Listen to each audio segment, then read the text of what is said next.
Le Maroc a été élu à Addis Abeba, rapporteur au nouveau bureau de la conférence des ministres africains des Finances, de la planification et du développement économique.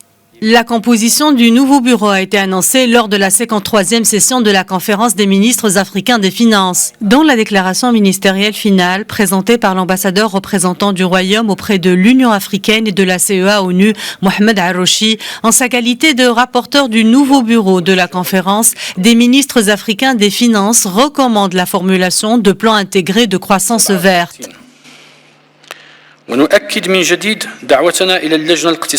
Nous appelons la Commission économique africaine à apporter le soutien technique au profit des pays membres en vue de la mise en œuvre des stratégies nationales de la zone de libre-échange et l'industrialisation et la diversification verte.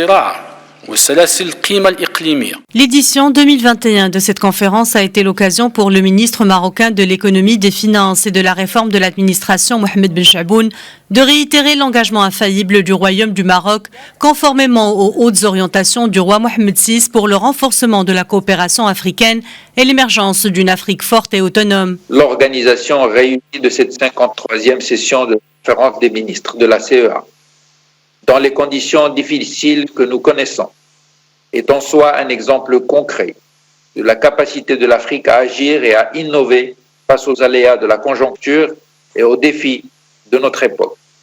Cette capacité devrait être la force motrice de l'ambition commune de développement, de transformation qui nous réunit aujourd'hui.